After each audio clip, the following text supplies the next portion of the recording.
So the next speaker is, I picked him basically because he has strong ties to the Twin Cities, which is where I've lived the majority of my life. When I first talked with him on the phone, Stefan Martel from Dolby and I think I relayed to him that one of my favorite jokes about Minneapolis. I grew up in Winnipeg in Canada, and I'm probably one of the only people in the world who understands that there are some people that can move to Minneapolis for the weather. He got it. But so he's going to talk today about how Dolby, in resurrecting its college recruiting program, went through the very difficult process of deciding which schools to select, which majors to select. Because we'd all love to go to every school and talk to every student and grad that is interested in us. The reality is we all have limited resources. And where do you put those resources to best use? You're about to hear. Thank you. Thank you, Stephen.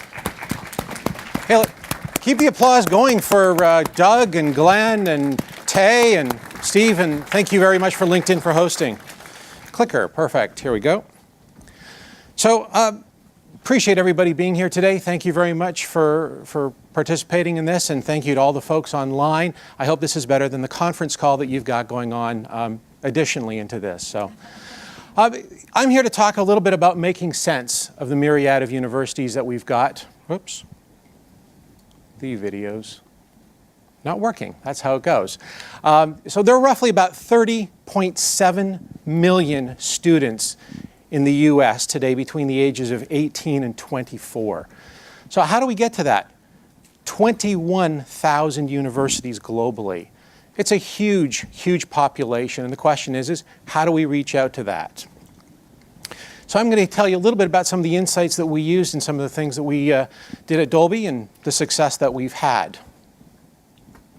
But before we do that, you notice I didn't tell you how many universities there were in the United States. I want you to guess. We're Dolby, and so I want you to go ahead and we're going to offer some movie passes, because what we do at Dolby is we really revolutionized the entertainment experience that you've had. I guess a lot of you have been to a movie recently, whether it's been in Dolby Atmos, maybe you saw Iron Man 3, or our new glasses-free 3D TVs that are coming out. I want you guys to text your answer, or text college to 90206, reply with your answer, and we're going to give away some movie tickets. For those of you online and participating virtually, we will catch you as well. So, get out your phones. Don't worry, we're not capturing any names or addresses. We're not going to spam you. There's nothing else. This is simply to win some movie tickets, because it's what we do. So, how big does the funnel have to be? Those are 30 million university students that we're all targeting. So I thought it would be really easy to start with. We go ahead, I have a high school junior who's starting his college application process, and I thought, hey, at Dolby, we're bringing the program back. I will very simply pretend that I am a college student looking to become a software engineer in audio. And I'll go to sites like Peterson's and collegeboard.org, and I'll find out which schools are the best majors. Well, with all due respect to the Art Institute came up about 30 times.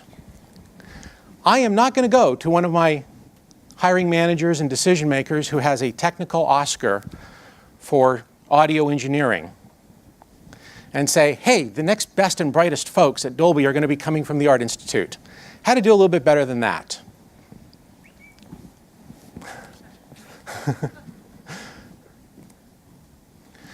So we took a look, and beginning with the late Stephen Covey, we began with the end in mind. How many folks do you really need? We heard from Chris at Intuit, 500. So whether you need 20, 50, 500, and Pam will tell us from Enterprise that it's going to probably be a lot more than that. You have to take a look at exactly what your click-through rates are. What are your views? What are your expressions of interest? How large a big funnel do you need to get down to the actual number?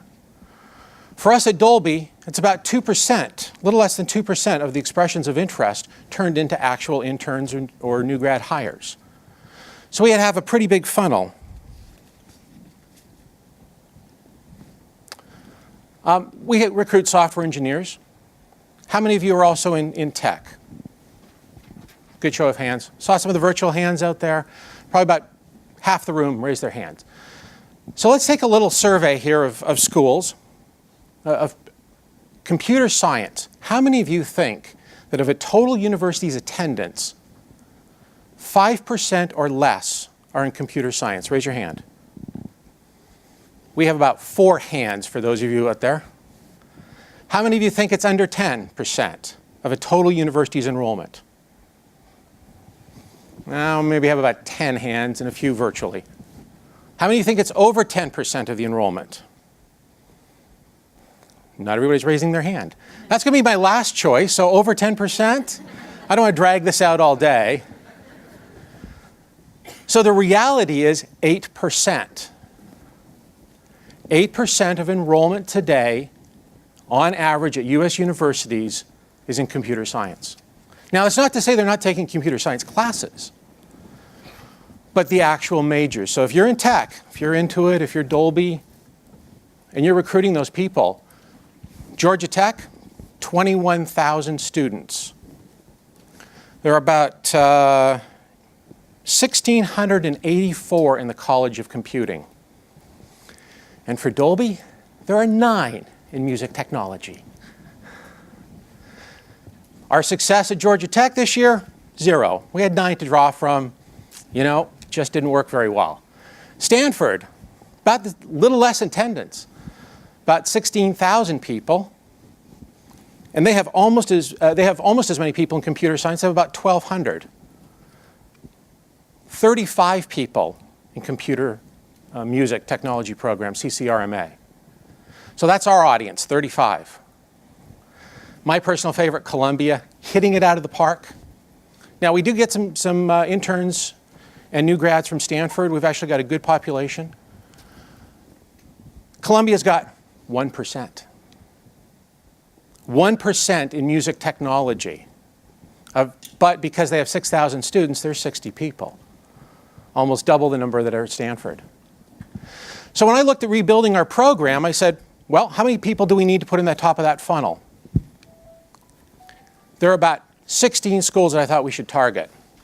And then I started looking at our numbers. What was our expression of interest? What was our conversion rate going to be? And just as you all have the opportunity to look at your numbers and your rates, we had that great presentation on metrics from Doug. Take a look at exactly what the conversion rates are. I needed to reach out to 28 schools because 16 schools only gave me about 33,000 in total attendance. 8% of that was about 26. That would have left me with 5 UR hires. Not very good for a program. So we took the 28 and we took our reach to over 69,000 students. And we started to get to some of our numbers. So when you start taking a look at those schools and the numbers, you can look at experience conversion rates. If you don't have a program, you can look at various things that you're doing. But it's really important to start having those metrics there to figure out exactly what your funnel size needs to be. Because for Dolby, 33,000 wasn't going to do it from on campus. One of the most important parts of this is that we all have limited budgets. I've heard it a few times today. Part of the key in this is to be good in your own backyard. Out of those 28 schools that we targeted, 10 of them are here in California. I took the analogy much like university athletic coaches do about high school kids.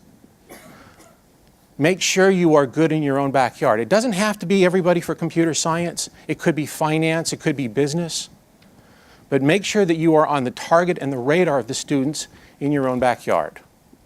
It could be Berkeley. It could be Cal. We go to Dominguez for business, smaller private school. We get a lot of folks from Stanford. We get a lot of folks from Cal. But it's really a matter of taking a look at where have you got. In our company right now, our local school is not the #1 university. It is Texas A&M. But the rest of the schools are all local. So whether it's San Luis Obispo or UC Santa Barbara, we want to make sure that we've got a great presence and capturing the local audience. So I think it's very important that for those of us who have facilities and are doing hires here in California, be good in your own backyard. Wisconsin, Illinois, wherever it is.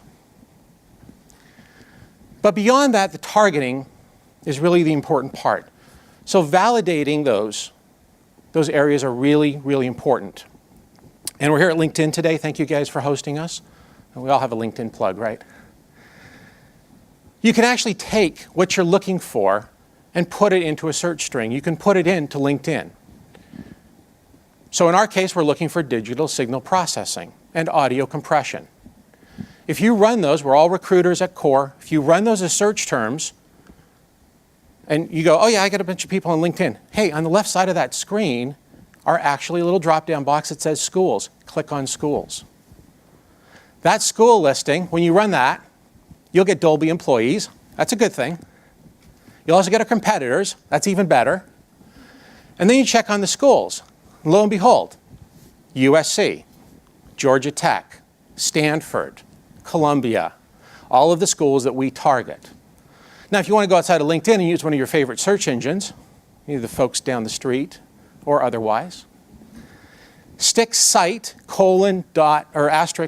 *edu, and that will start to tell you where the courses are. And so when that hiring manager comes up to you and says, yes, but do they have an audio algorithm course? You go, yes, they do. It's a very, very valuable tool in that part of the exercise. For us, it's also about process improvement. I heard some numbers being thrown around here today about what the conversion rates were and things like that from target schools, where ours is 69%. 69% of our software engineers come from our targeted schools. 59% of our total audience comes from targeting schools. So those are our metrics. What was really interesting this year, 18% came from non-US institutions. So US internship programs, non-US institutions. And in the case of process review, you have to continually look at this stuff and optimize it. Okay, 69%. Is that good? Is that bad? I know we're recreating the program a little bit. So next year we'll measure it again. But coming back to those foreign students for a second, we are global. Most of us have global arms or branches.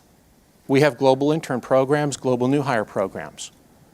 One of those students came from the University of York. Hey, guess what? Some of our folks in London, which are sort of Dolby second headquarters, came also from the University of York. So wait, how are we determining who goes where? Well, we need to get together with our HR partners over in the UK and figure out, okay, York is a great target for us. Wasn't on our list here in the US, it's on your list, but we've got some people from it. So let's talk about process improvement, about how we can work together to make sure that the right talent is actually getting to the right location. It doesn't really matter where it comes from. I mentioned earlier associations as well, and when I look at process improvement, associations have been a very big factor for us in trying to help us move forward on this. AES, Audio Engineering Society, very large, huge campus presence. They give scholarships, they give a lot of pieces to students. One of their biggest faculty, or one of their biggest campuses for enrollment, for student enrollment, is the University of Miami. All of our University of Miami offers were declined. So in process improvement, does that mean we don't go there anymore? Well, we took a look at it and said, no, we're sure going to go there. It was actually our fault. It was timing. They're on the East Coast. It's a long way to San Francisco. They're used to seeing East Coast opportunities. We have to get in front of them earlier, because all of them said, we're going to turn you down, but we want to stay interested in you. But a false positive for AES was the Middle Tennessee University. They said, that is our second largest population for students. That was interesting, because we looked at it and went, those are some great students there, but they're not our students. They're not the students that we want to try to attract. They are actually the folks that our client base is interested in. They're the types of folks that Pixar would like, or Skywalker Sound, or some of the other studios. So it's not a school that we drew from. But in the whole area of process improvement, I mentioned about associations. You may have seen the Oscars this year. They were at the Dolby Theater. We have a good association with the Academy. They sent us a student from the University of Chicago. Wasn't on our list. had no thoughts about the University of Chicago. Despite Steve mentioning an affinity for bad weather, no interest in drawing from the University of Chicago. They didn't have the programs. Yet the person that we got, outstanding. Great video compression background. So, on the area of process improvement, we need to go ahead and start looking at the University of Chicago. So this is a fluid list. It is always subject to change and ebbs and flows. I think all of us have probably had that experience where the CEO or the head of some department says, hey, let's go off to Carnegie Mellon, anybody? Yes, us and everybody else in the room for the 25 grads. Why do they want to go there? Oh, they're an alumni, got it. You are the only alumni in our entire population. I've got 35 people from Texas A&M. I think we're going to go target Texas A&M. So back to one of our other presenters' points about metrics, if you take a look at this stuff, you can actually have an intelligent conversation with your leadership and say, hey, we continue to revise this. Yes, I appreciate that you came from insert school here. I really know that you want to go back for a homecoming. It's okay. But take a look at where your successful hires have come from on experience levels. Where did they go to school? Take a look at where your competitors are at, where the associations are huge at. And every association gives scholarships, guys. So believe me, the associations do a lot of our groundwork in helping us identify things. So that's all I have. I will open the floor to questions for a few minutes before we turn it over to Pam. Wow, no questions. Oh, there we go. Hey, go ahead. Turn it on. Or how much are you actually measuring placement from university into specific roles, and how much does that vary into what you're going to do at schools? Yeah, it does vary a lot. It's a great question. So the question was, how much do we measure the placement from various schools into programs? So SF State, for example, finance for us. So we actually measure that and we say, okay, our targeted effort at SF State is going to be on finance and business. Our targeted emphasis at Texas A&M is going to be on computer science, engineering, audio, video kinds of programs. So we actually do measure it on a regular basis, yeah, every season. That answer your question? Thanks. Hi. Hi. You mentioned you were pretty fluid with your selection on the universities, Yes. but we do know that it takes time to build those relationships. Yes. And so getting on campus one year and getting out, and what is that timeline or process that you say you can be fluid enough to not hurt those relationships and still build your pipeline of candidates? You're absolutely right. There is a certain amount of time and energy that goes into the campus relationships. What we're finding is two things. First of all, the core schools, those 16 schools I initially targeted, those are core. We spend time at Stanford. One of our senior engineers, our senior managers, is actually associate faculty. So, we build those relationships and we take great pride in them. Even though there was no success at Georgia Tech, that's another relationship that we're going to continue to foster. But the other schools, and particularly as we get into direct sourcing, more direct sourcing of students, it's about really the relationships with the students and some of the deans. And I would say that there's probably about 30 to 40% of our schools that are going to be fluid, and we're actually just going to go in and hope that we get a little bit of success in there, because honestly, the kids, while they talk and discuss, they're very transactional in that sense. That answer? Marvin. Great job. With such a few people in your target audience, what do you do that's unique and special for the kids you're targeting? Great question, Marvin, about what is unique and special for the kids that we're targeting. Well, because we are targeting those video and audio software engineers, Dolby's trademarks, patents, and is really known for being the leading edge of audio and video technologies. And so it's going to be a small group of companies that we're going to compete with for those students. However, they are also a very passionate group of folks. And so it really comes down to a fact of, can we share the technologies? Can we share insights at a campus level? Can we send them home if they're interns with information that they wouldn't have? Or can we help their faculty members get some insights that they wouldn't have otherwise? That answer for you? A little bit? Stefan, great job. Not much being said today about rewarding people like you in the recruiting arena as to how do you success or not success. So how does your team or yourself get rewarded in terms of saying these are your targets, these are your metrics, and this is your great bonus? We get budget for next year? The rewards, I appreciate that. I think all of us in the room would like more rewards than we probably get. And yes, I do have some team members. Shar is here as well. It's really about being able to get the hiring managers. For us, the reward comes from getting the hiring managers and the folks more engaged in the campus process. And so if we have some wins, yes, I'd like a raise, I'd like my bonus, I'd like all of those things. But at the end of the day, I'd like it to be an easier sell to the business units to support more campus activities. And so for us, I consider that win that we can get. But if my boss is watching and wants to throw something, Anybody else? Oh, one back there. Speak to how you develop relationships with the associations that you mentioned at the various college campuses. Yep. So there are, usually in most of the associations, there are 4 or 5 people that are responsible for the student relations. I'll just take AES for an example. The Academy we're a lot closer to, obviously, but AES would be a great case in point. There are 4 vice presidents in charge of student relations around AES's, around the United States for AES, and Canada as well. And so we work closely with those folks to see, what do you need, what can help us, what can help you, and how can we sponsor things, particularly sponsorship of student papers. They all have student paper competitions. Great point about associations. If we don't go after all of the winners of the student competition for the papers, and we're sponsoring the award, shame on us.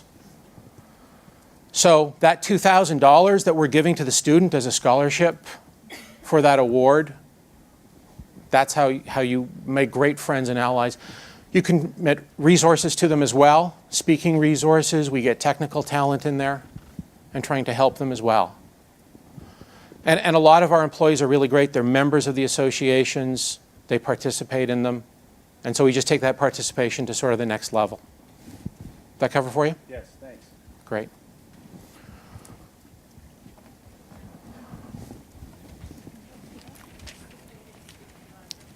With such a narrow target audience at each university, it sounds like you're doing much more non-traditional activities. So you're, maybe going out to the classes and things like that.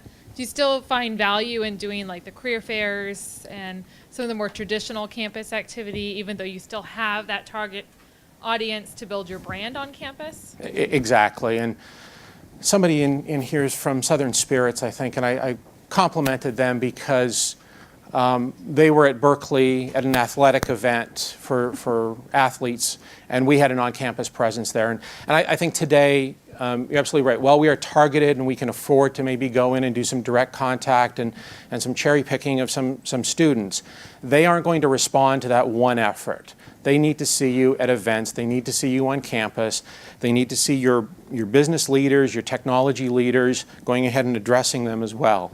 And so in other campus programs, aside from Dolby's that I've built, that has been a big core part of it is, yes, we can do some targeting, but we have to have the presence. We have to do the presentations. And one of the things that we're looking at next year for Dolby is actually bringing them to experience events so they can see our technology firsthand. And so we're going to be doing more of that than necessarily just a career fair. Because for us, back to Marvin's question, our selling point is the experience.